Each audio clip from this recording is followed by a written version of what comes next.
And let's see. Wait a few minutes. This is day 1737. Think so.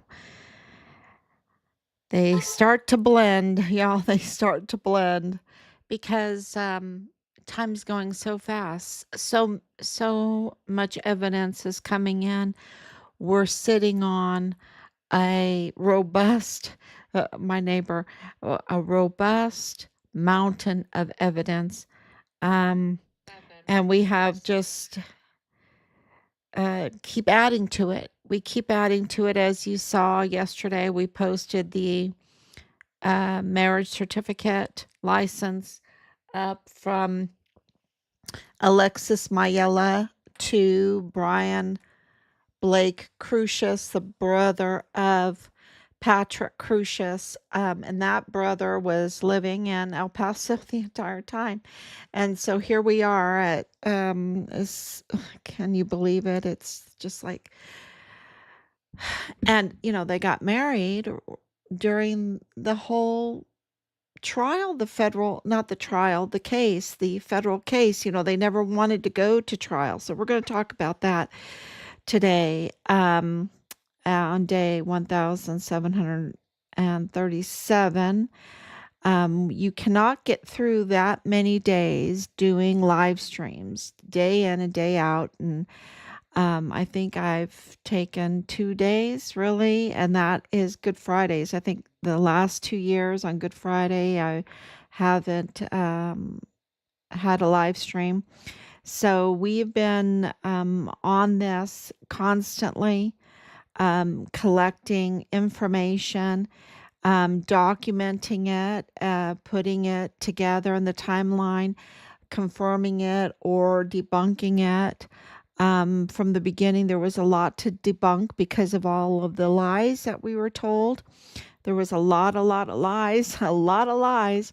And so we've been busy debunking, trying to sort all of that out, and get to the truth and get to the truth so we could get to the truth about Richard. And we have submitted what we knew, the evidence that was confirmed, and we submitted it. And so Richard, on April 24th, 2024, they had no other choice, okay? Y'all, they did not want to do it, okay? They're not benevolent. The Army's not benevolent. They didn't want to do it, especially during the Biden years. And, but they had no choice, because of all of your help, because of so many others that are anonymous, that helped to bring all the evidence together. They had, and then just from our investigation, all of the evidence we collected, they had to declare Richard deceased. There was a lot of gnashing of teeth and crying about that because when we received the paperwork, it declared that it was on Fort Bliss. It was on Fort Bliss. He died on Fort Bliss. And, like private investigators have told us, that, there's only so many options in this case. And we've debunked every option. We've debunked every option except for murder. And murdered on Fort Bliss, um, absolutely has been confirmed. The murder on Fort Bliss has been confirmed of a whistleblower. And of course, Captain Yoshida, Micah Yoshida, was shaking and crying on the phone. And of course, Command Sergeant Major Jake Jakovitz, he was shaking so much that we nicknamed him behind the scenes, until we understood his very evil part in all of this. We called him Shaky Jake. Shaky Jake. Um, so, and many, many, many, many, I mean, y'all, it was huge. They were absolutely shaking. And that confirmed to us that this was very, very serious and that this was a cover up. And of course, it was right during the real shake up. And it wasn't shaken up, shook up enough. It wasn't shook up enough for Vanessa Guillen, but it was shaking and they were in damage control. And that's why we have received um, confirmation that Lieutenant General Sean Bernabe ordered the obstruction and interference in our son's case, meaning, even with his body and murder weapons and everything, he ordered the obstruction and interference in our son's case. And, and there's lots of evidence of what he did with Christmas time at the Afghanistan mock village there, and what happened with Nadal Baim, the father-in-law of Lieutenant Colonel Bradford Bugado in the G3 of the 32nd ADCOM, his connections with Kyla Cardona, his name being Sean Cardona Bernabe, and his connections to the El Paso area, um, and his intentions. His intentions were absolutely criminal, absolutely criminal, and so instead of, I don't, I could go on for hours and hours and talk about all of this. Thank you for coming on. But the main point for tonight, because of uh, General Garrett, of course, and I don't talk about her enough, Lieutenant General Donna Martin, of course, General McConville, of course, General Mealy. I've been having people, contacting and saying, look, what about Mealy? What about, and, it's just so sad because they're absolutely right. What about Austin? What about Christine Warmouth? I called her Christine Warmouth. Um, oh, and I don't like to call people names. It's just that people need to know how evil these people are and what they've done to our country. And it, 1,737 days of collecting evidence. And we can tell you that first and foremost, and this is, not trying to be a Trump supporter, even though I'm wearing the hat. Um, this is not from that position, even though I wear the hat. Um, this is from evidence that we have collected, evidence that was in the news. And it's so sad that I, have to report that there was a mutiny in our military. There was a mutiny in our military. There is absolutely we know that there's the war machine, the military industrial complex. We know that. We know that they make a lot of money off of going to war. The banks make a lot of money off of financing both sides of a war. We know that. That's historical. That's all through history. We know, but you just don't realize how evil and how organized, because human resources has a big part in this, and of course Congress, because this implicates Congress, because those generals would not be generals without the Senate Arms Committee approving their stars, right? That's where they get their stars. And so they have organized um, a real network of theft, of theft. And, probably a couple years ago or whatever.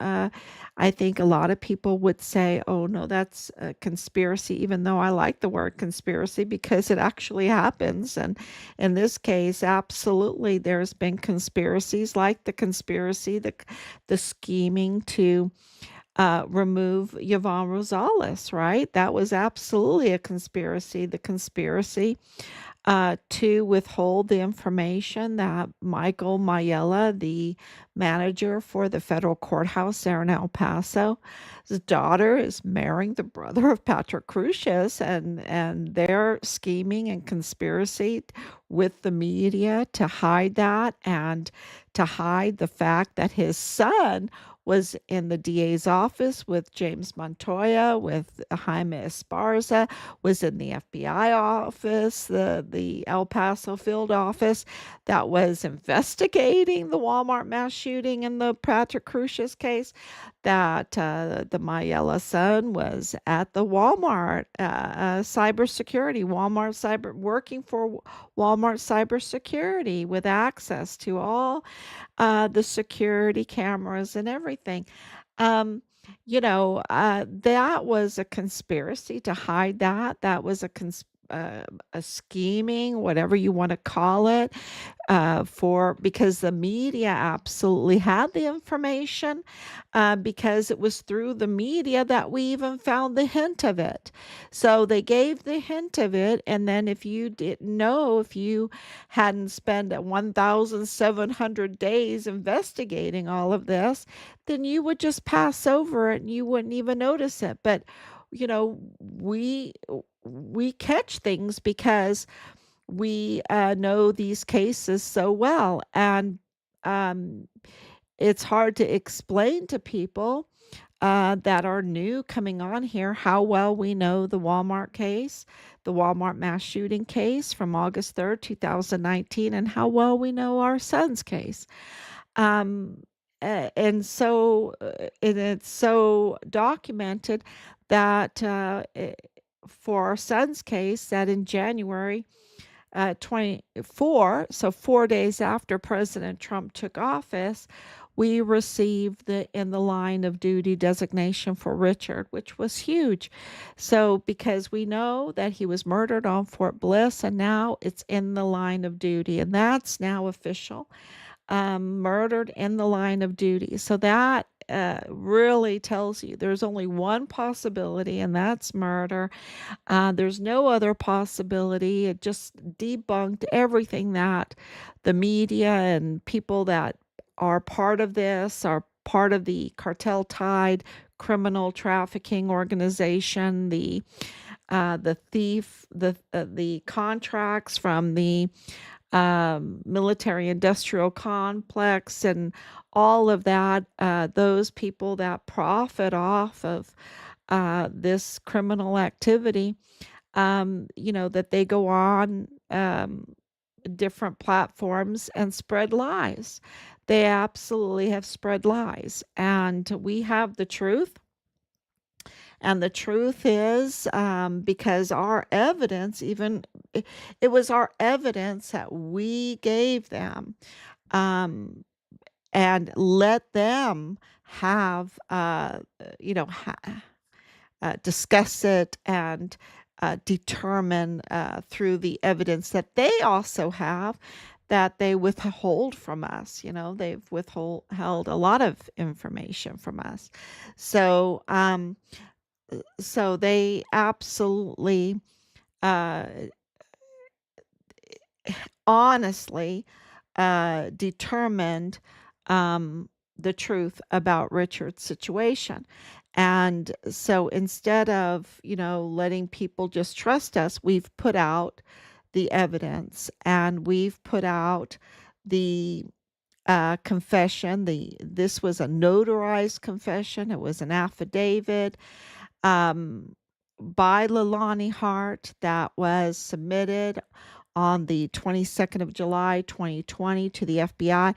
They kept that from us, even though she accused her husband, her husband too, her son, Richard's platoon leader, of the worst type of activity between father and son or brother and brother. And also worst acts with children and unlawful purchasing of weapons and filming the worst type of acts against children and many more. Her immigration status, her illegal immigration status is in that. And we have posted parts of that because, it is so X-rated that we can't, just post it without it being taken down or us getting flagged. So we posted it once, the whole thing, but excerpts we can post up. But they kept that from us. The CID, the command, kept that from us. Richard, being a whistleblower, they kept from us, which has been absolutely confirmed. All the calls that he made and everything. Um, of course, his reports to Child Protective Services, to the FBI Houston, to Washington, D.C., to 911, to the CID, to IG. Um, absolutely.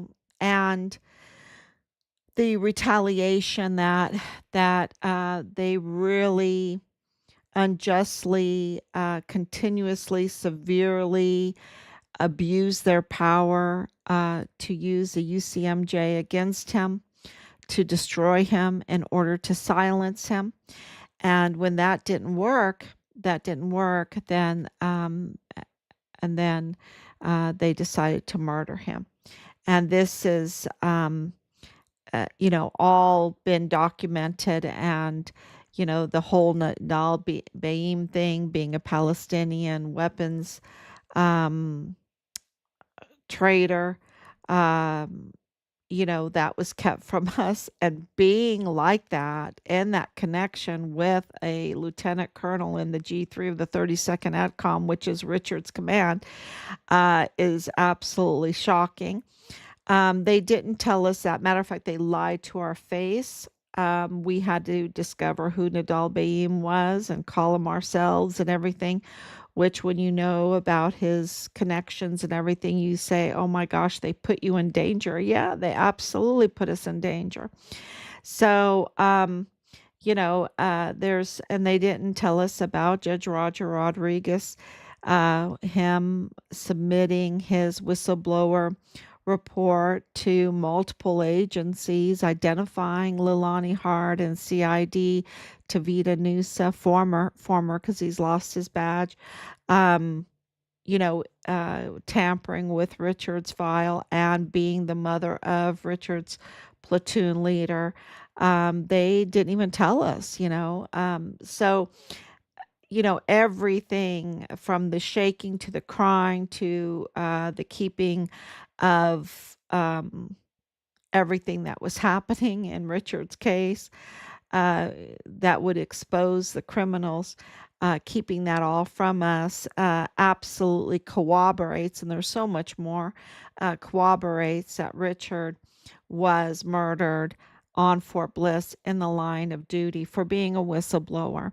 And for being a whistleblower for the sake of really President Trump. And that's what I really want to talk about today is um, they weaponized a bloody mass shooting, okay? A bloody mass shooting in order to attack and subvert uh, President Trump and his administration, his border policies, and and of course his reelection. So they interfered with an election with a false narrative that has been confirmed a false narrative. The false narrative that they use with the Walmart case is that Patrick Crusius was a white supremacist, racist, lone shooter that randomly picked El Paso for its Hispanic population and came and did a deadly deed. That was the and is still being propagated. Every point in that has been debunked. Every point. Not that I, was saying, oh, blindly this has to be debunked. No, by Joe Spencer's own recorded words, by Loretta Lynn Hewitt, the prosecutor's own investigation and her own testimony in the hearings, by Patrick Crucius, uh, by the lack of a trial, by the lack of these criminals known as Judge Sam Madrano, Joe Spencer, Judge David Guadarrama, Stephen Spitzer, Jaime Esparza, Bill Hicks, Felix Valenzuela, Mark Stevens. Um, you can go down the whole James Montoya, Michael Mayella, um, Patrick's brother, Brian Blake Crucius, Alexis Mayella, his sister Emily Crucius, the parents, so you have a corroboration from even the neighbors that Patrick Crucius was and is autistic, severely autistic, that he has a severe mental health condition, schizio, whatever. I always forget how to say it. Um, and that he is, is very limited with his motor skills. And you can see it. You can see it when take off your um, the swirly glasses that the media put on us, the hypnosis. When you take that off and you just really analyze him, you can see what they've done, with the long hair now and the jail outfit that they've dressed him up to look as bad as they can. It looks like they starved him. He's lost so much weight. And he's talking to walls and yet they did not signing Patsy. I mean, God has such a way of telling us, right? That's a sign from God, right? That's a sign from God signing Patsy on his application for appointed counsel to get the open checkbook for Joe Spencer because he didn't want to earn nickels and dimes. It wasn't enough, that he has his law firm that is the contract to collect on anybody that doesn't pay their taxes, right? You got to pay your taxes for this garbage, for this criminal group, and if you don't, they're going to come after you, and it's going to be Joe Spencer's. You can't make this stuff up anyway. But Patsy, he signed that way. You can see that his motor skills are lacking, um, and so the narratives about the Walmart mass shooting, that he was a lone shooter, we know that.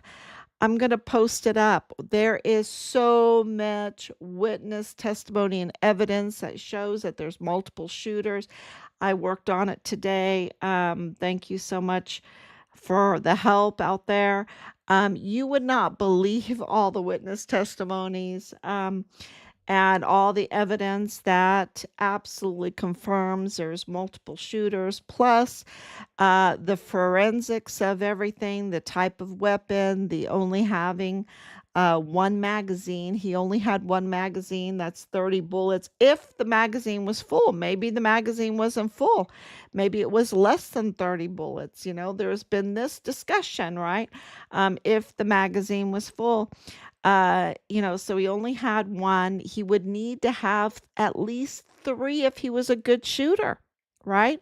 He would have to have 90 compared to all of the witness testimony, the missed shots, the the moving targets, the uh, outside hits, the inside hits, the you know, everything that was going on. You'd need at least 90 shots, right? 90. He only had at the most 30, and with that, 23 were um, lost their lives, 22 injured, and some of those were double hits. That was another part of the forensics. And to do that in less than 2 minutes and be afraid of blood and not have anything on you and not have any, being having a clean shirt and not even puking and clean pants and clean shoes and then surrendering twice to a Hispanic officer, showing that he was not a racist, in court, saying, "No, I'm not a racist," to Joe Spencer. I'm not into racism. And then his family being with the Mayellas. Come on. Uh, being in Texas, being in San Antonio. He was living in San Antonio. There's so many Hispanic people in San Antonio, right? He didn't need to come over to El Paso, but we heard uh, that he was living in Dallas, right? That he was from Dallas. But his apartment was in San Antonio, right? So, who he was living with was in San Antonio.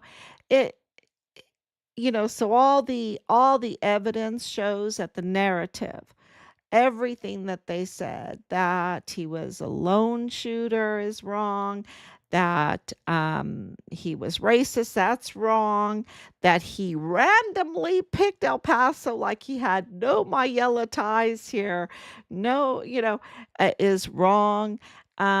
Everything that they were telling us was wrong. Why? Why would they lie about everything? Why would they fabricate this kind of narrative? And you can say, oh, they wanted to divide the people, right? They wanted to really trigger Hispanics, even though a German was killed, even though other Americans were killed. It doesn't, uh, you know, um, um, all kinds of people were injured in this, right?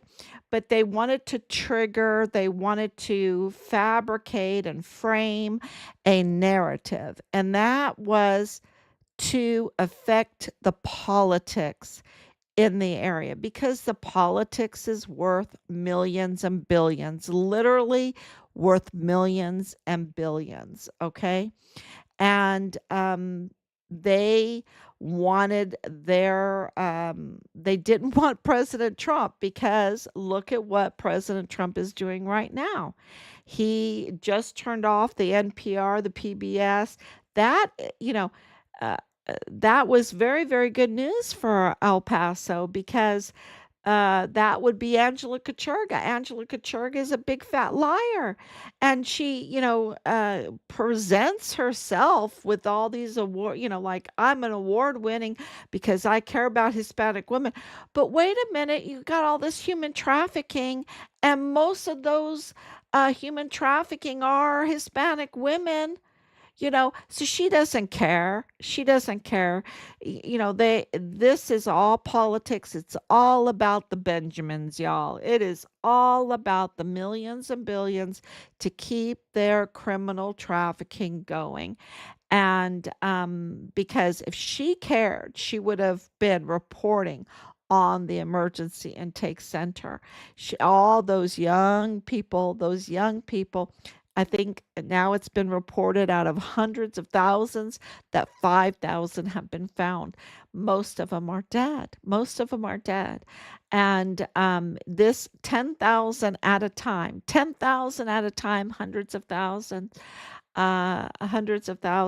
of children from months, I think 3 years old is the youngest that they've said. Maybe there's a younger, but up to 17 years old. And there's all kinds of purposes for the mistreatment of this young age group. And you see what happened to Richard. They don't care about our young people, right? They just don't care about humans. They're inhumane. They care about their criminal trafficking network that includes substances, weapons, and equipment, and humans and children, and films, the illegal type of films, um, and the worst type of crimes you can think of. And so to have the end of the PBS and the NPR, because those were weaponized to be hypnotic with falsehoods, to hypnotize the public with this false narrative, especially of the Walmart mass shooting. And of course, our son's case, that has been like so much false right from the very beginning, which was also odd for me because I'm like, what the heck are you doing? Saying that what are you doing? He's missing. Just, I don't care what you say, just where is he? Because we can go off together and we can rally. He can rally. He's young, just find him. But they knew all the time that he had been murdered on Fort Bliss in the line of duty. They knew all along, and they were shaking, and they were forming a smear campaign, and a false narrative surrounding our son. And why did they do that? Because their number one target was the 2020 campaign, the presidential campaign, and their target to attack was President Trump. They wanted anybody but him. They wanted Beto O'Rourke, right? They wanted Beto O'Rourke for that area, and so you see. When the Walmart came out, it was Beto O'Rourke, and it was Chris Cuomo, and it was Veronica Escobar that came in. They already had it day one, El Paso Strong. They had already, this was orchestrated, it's very clear. And uh, the system used the military and, of course, the criminal judicial system and the media. Um, it's a $1 billion network, criminal trafficking is, and the contracts and everything is just millions and billions. And so they did whatever they could to, um, do this bloody, bloody thing, um, and attack, frame the narrative to attack President Trump. And Richard was on the side of truth, right? He was on the side of the children. He was on the side of our military. He was on the side of the um, the ethics, right? The um, esprit de corps. He wanted esprit de corps. He wanted to be trained by the best BCID to stop crime, right? That's what he wanted. He was the Medal of Honor ethos. That's what he wanted. He yearned for that. And you see that when you look at his letter that he wrote his grandparents. You see that with his performance, being the Distinguished Honor Graduate for his cycles and basic training and AIT. You see that when he did Combat Lifesaver and 3 AAMs in 14 months, and in his whistleblowing, you see that. And that is all. And you see that by looking at the retaliation that they lodged against him, and none of it stuck. None of it stuck. They tried to entrap him, and let me tell you, they are absolutely pros at entrapping our young um, sons and daughters. They bring in the substances, they bring in the young girls, even the underage girls. That makes it even happier for them because they can film it. And then if they want to be a whistleblower, they can just blackmail them with these films of underage girls. They bring in the alcohol, they bring in, remember, the the defector that defected to Russia, that was trained in El Paso on Fort Bliss. And he said for 2 years he stayed drunk, right? That is poor leadership for any young soldier to say that he stayed drunk. And he's not the only one. I heard that constantly while we were on the corners of El Paso and all around Fort Bliss and speaking to people. There was a real problem with terrible, terrible leadership. And you think, how can the leadership be so terrible?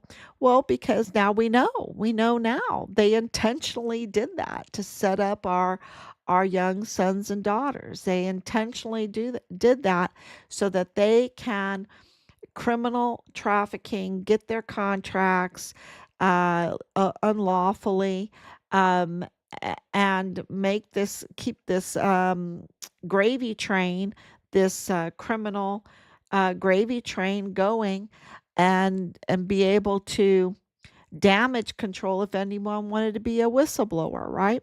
That they could compromise our soldiers, and they would shut up, right? There's no better way to compromise soldiers than to make them criminals somehow, illegal weapons, substance abuse, underage drinking. We take that so seriously. You're going to get 6 years. 6 years. I told them, stick it in your ear, really. I didn't say that, but I wanted to. I thought it. I thought it, and because I knew they were lying, and it was just the most ridiculous argument for anything when you have a murdered soldier, um, young murdered soldier. Yeah, so it, it is really obvious that Lieutenant General Sean Bernabe was in on this mutiny against President Trump, to target President Trump so that he could keep whatever criminal activity that he was in on in the El Paso area going. Okay, with Cardona and Leilani Hart, because Cardona and Leilani Hart were, very connected.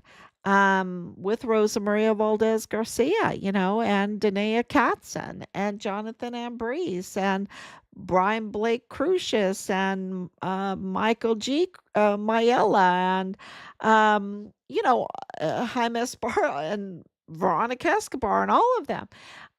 So they were absolutely committing treason. They were absolutely by committing mutiny, to put forth a plan, and um, 45 people, so 23 died. I count 24 because of Glennon Oakley Jr. Absolutely, he was um, part of this totally, and rest in peace, Glendon, and and then 22 injured. Uh, yeah, can you imagine? And then Richard losing his life, that makes it 2025, right? And then let's talk about Asia Graham too, because of the more concern for his his own personal gain than the soldier. So he absolutely and committing this treason, this mutiny against President Trump, the commander in chief. So they didn't like President Trump's border policies, his anti-war policies, and he was the target. And they really went to the whole extremes. Um, and there's reasons for that too. That's going to come out.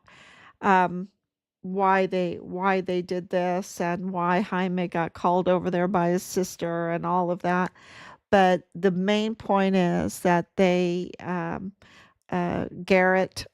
General Garrett absolutely was in on this, and of course, um, David Stewart, and that's why they gave him a second star, and that's why they gave Sean Bernabe a third star, because we have uh, it goes to Congress. It goes to Congress. This evil, evil mutiny, this evil treason. The people are just absolute traitors for personal gain. And you know what is so true in all of this, right? Is that these are miserable people. They think that if they have this kind of money or whatever, that that will buy them happiness. They're chasing the dollar for happiness, and it never works. It never works. It can really bring you some misery. Um, so, it's really sweet to see the Kentucky Derby sovereignty beating journalism, right? Sovereignty beating journalism. That was pretty sweet, because we know that our happiness comes only if you seek God, right? If you seek God the Father, God the Son, God the Holy Ghost. And that's why they attack that so much, right? They attack you.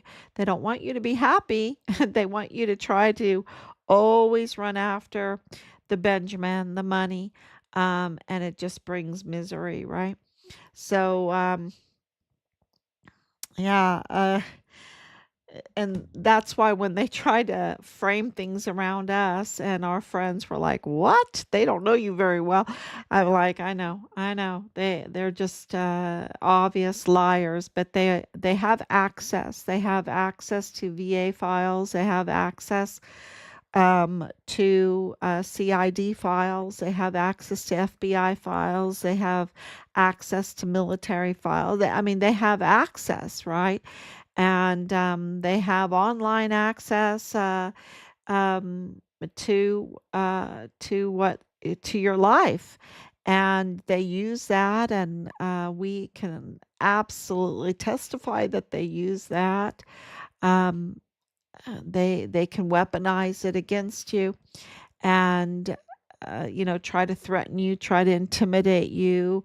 Um, so the main point is, uh, and this is probably my number one point for supporting President Trump, is he must be very, very clean. He must be very sparkling clean for someone with his financials and having audits. The last in 2015, he was audited 10 times.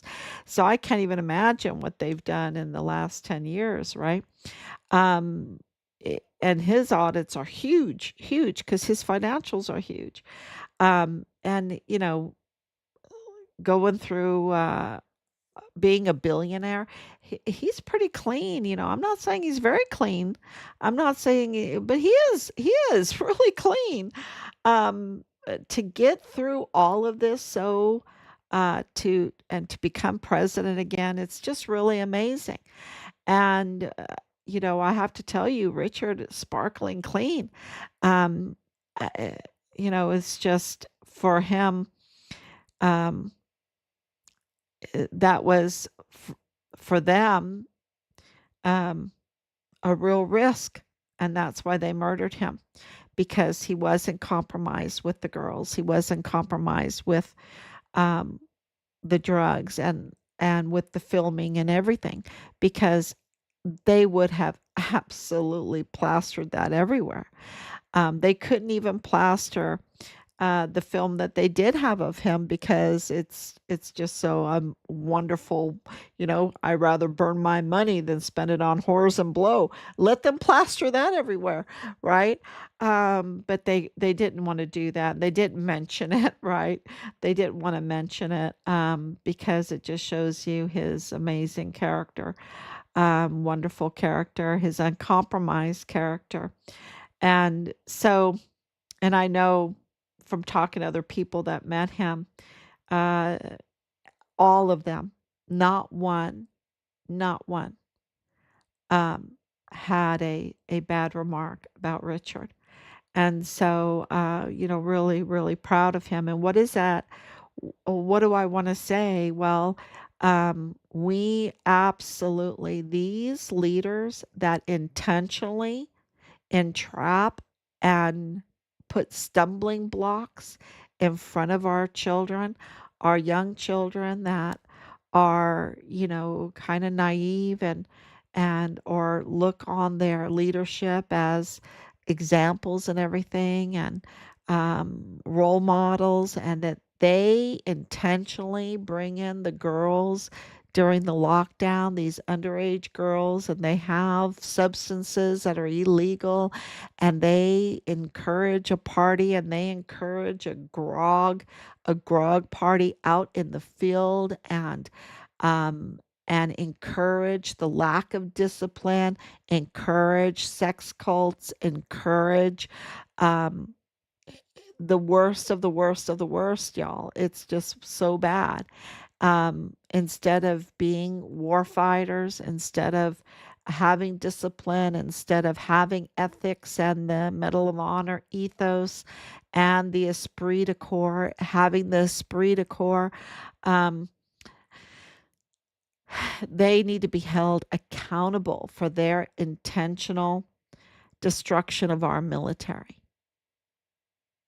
in order to attack their commander in chief. That's what Major General David Stewart did. That's what Lieutenant General Sean Bernabe did. And that's what Garrett did. And they have, I want to let you know, they have supporters also, because at that level it becomes very political, and they have their little groups, and those groups, they go out and I know this from my dad. My dad would, I don't want to call it a spy, but my dad, for his general, would be in with the troops. And of course, my dad was an NCO, and the troops would readily talk to him rather than an officer. And so my dad would report to the general on the condition of the troops, um, their um, what they were talking about, what they were concerned about, what they, to make them stronger, to make them um, uh, more cohesive.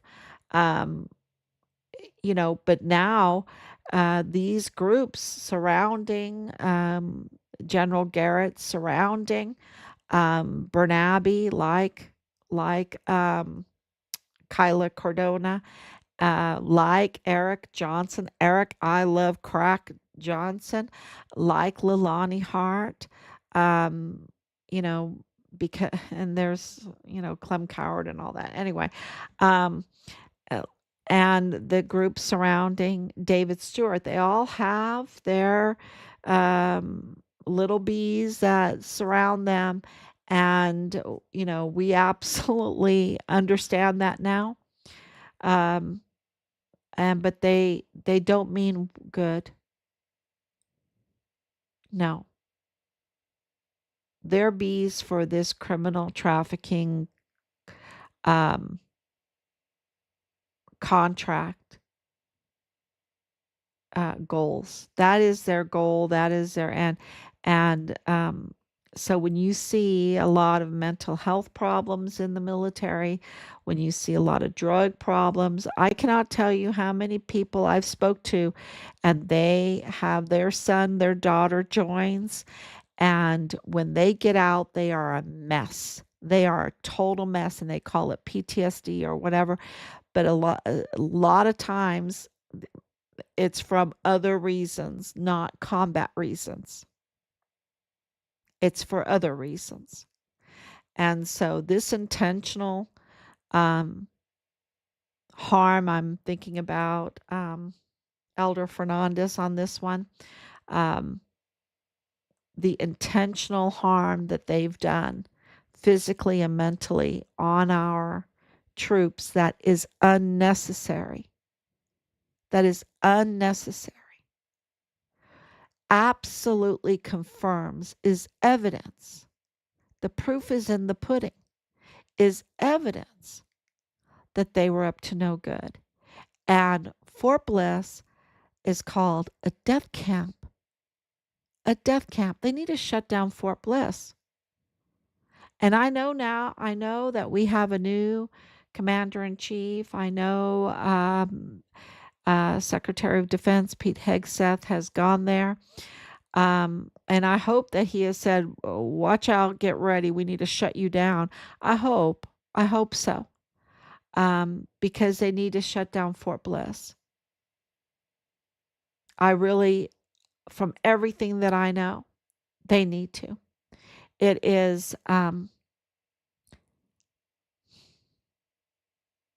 it's just too lucrative for the cartel, and they will get their snakes in there.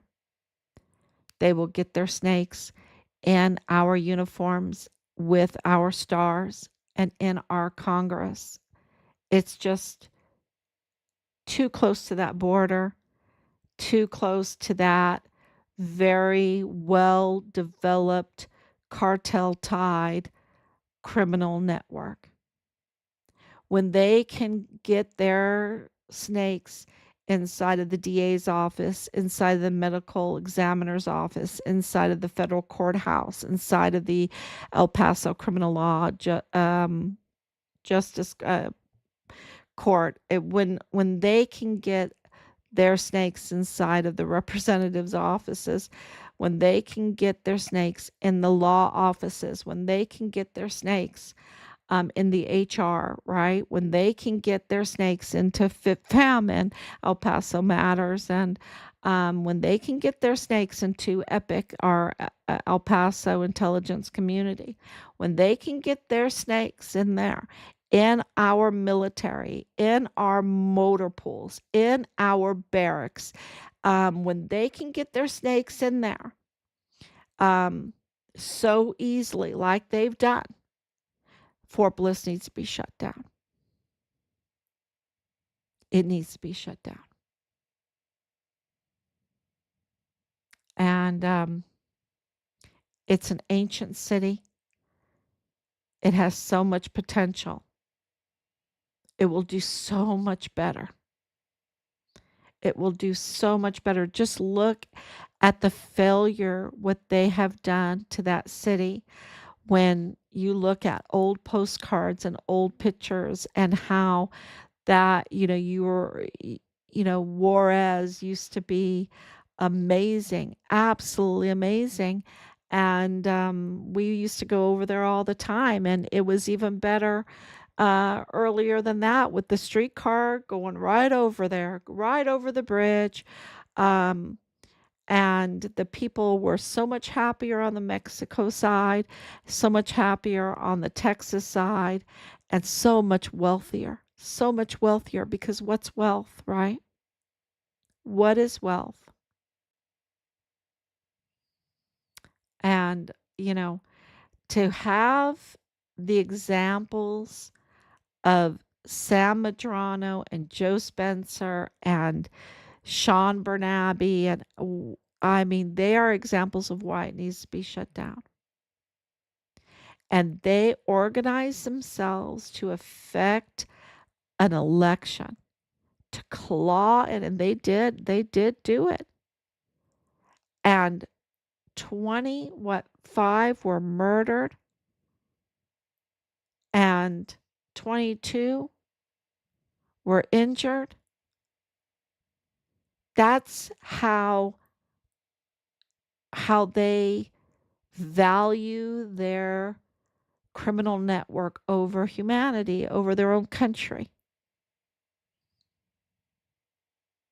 And then all the fraud that went with it. Millions and millions of dollars for the Patrick Crucius case. Millions, y'all. And I know millions for Richards. So they need to be held accountable for what they did, for this mutiny against President Trump, clearly a mutiny. Evidence confirms it was a mutiny. And they used the criminal judicial system in El Paso and the media to help them. Clearly, evidence confirms it. It's not me.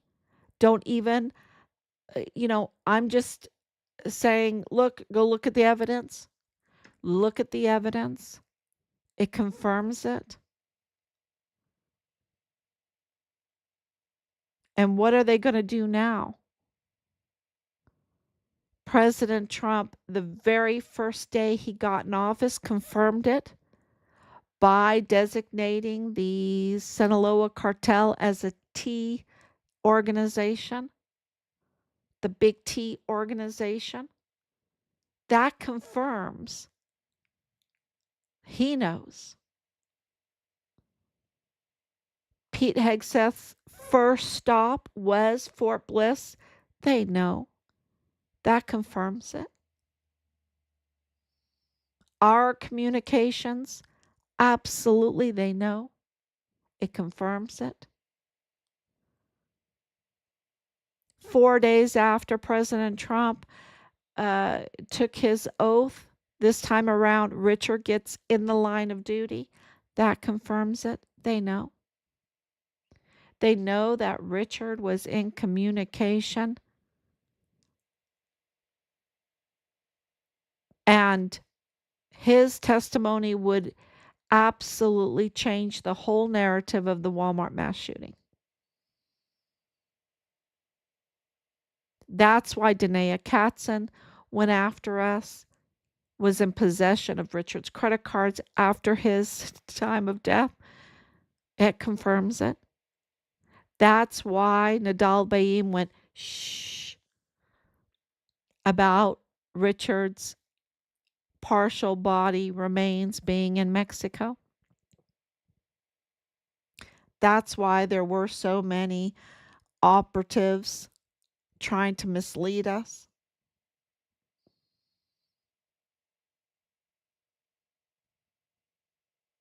That's why they hid Judge Rodriguez's whistleblower report that identified Leilani Hart, which then identified CID Tavita Nusa, which then identified the confession. The confession that she spread around. And that she had the FBI number for it. Because she had access. And that's why she spread it around. It was like, see how powerful I am. I have access.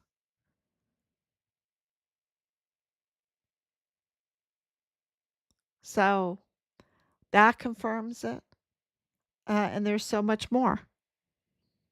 So thank you so much. And I hope that you will look at the evidence. And those that have been watching from the very beginning, I don't even think I have to convince any of you. And let me read some of these because I'm just talking away. Okay. Could the weapon be handed to him? What was the reason he was at Walmart? Well, Pat C, to me, and I don't know, this is me just speculating, because of working with months with severely autistic children. They're so inside themselves that you can manipulate them very easily, right? But that they're very reactive with any kind of noise. That's why he had to wear the hearing, the tactical earmuffs, right? The electronic earmuffs. That was a big deal, right? Because someone might have been talking to him, to calm him down, but he couldn't stay in there very long. And I don't even know when they took that picture of him because they had so much control. When did they take him there? When did he have a picture? Was he there? I mean, we there was no evidence presented. There was no trial, right? So everything is speculative, except for the hard evidence. We know the timing, 10:39. We know that he couldn't fathom killing more than one or two, which tells you, uh, he was there. He did surrender twice. The last time being at 11:06. He did surrender absolutely clean and absolutely calm. Now that raises all kinds of flags for me because when you have that kind of noise, screaming, and, shots fired and headshots and body parts going and fluids going and all of that, I think he would have been a mess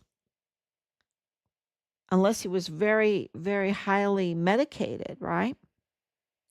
But how, so there's a lot of questions. And we know that he is part of this group. So, but he's a patsy. He's a patsy. I'm not saying he's totally innocent, but I,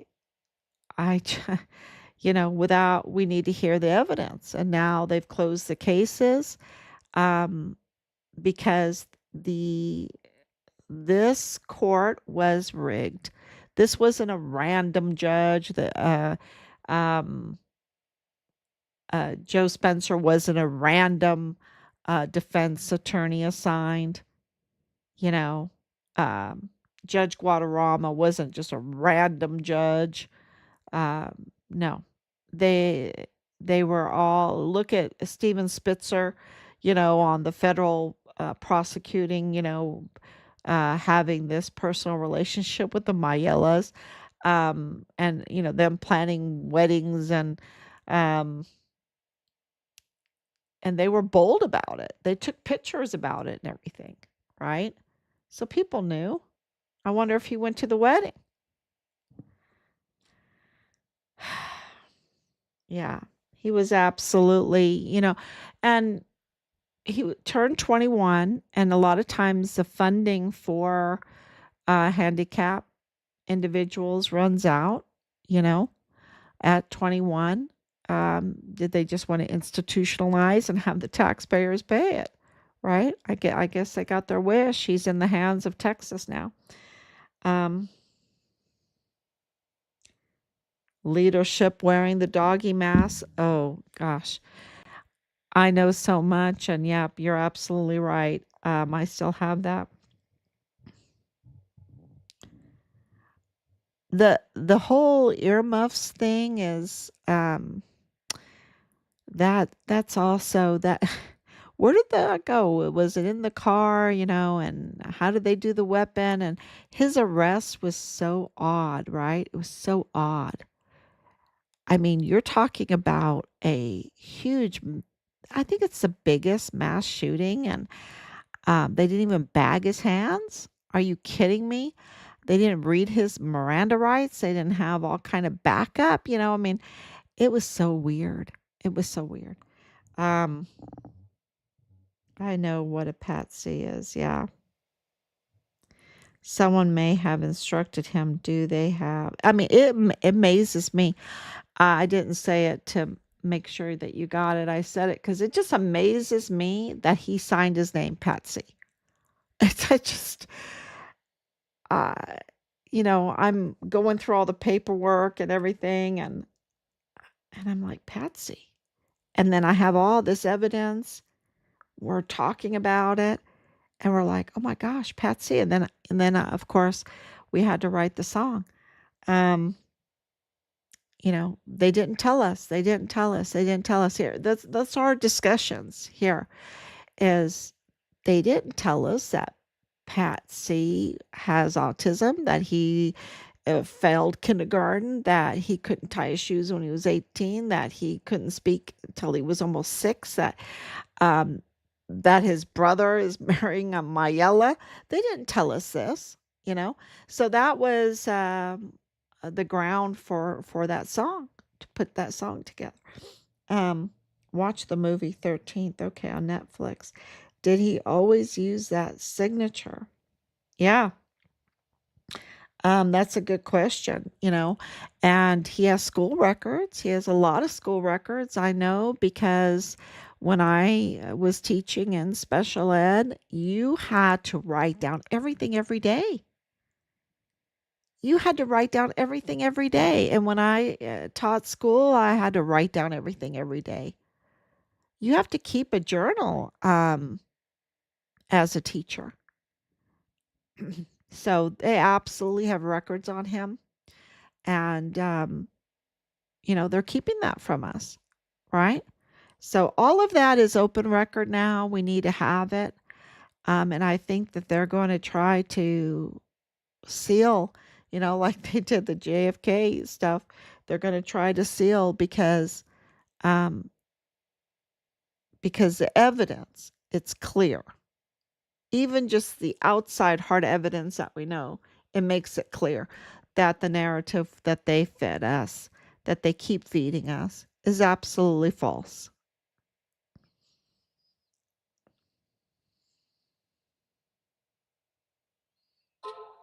Yeah. Oh, yeah.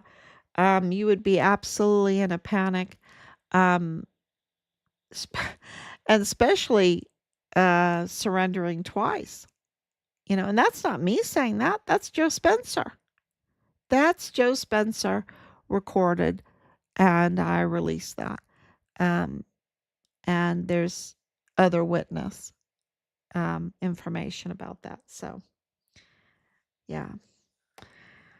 Okay, everyone. Thank you so much, and we'll just keep going. But this was absolutely political. That's my point. And this was, um, when you're in the military, the president of the United States is your commander in chief. And my husband, over 30 years, my dad, over 23 years, of course, Richard. And when you have your commander in chief, it doesn't matter if you're on the right side, the left side, whatever, he is your commander in chief. And what our military leadership did was treasonous.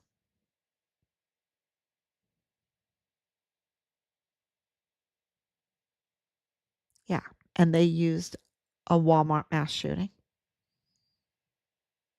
And I think it even gets more. But yeah. And I can come on a live stream and tell you that with confidence because that's what the evidence confirms. So thank you so much. God bless you. And I will be back tomorrow.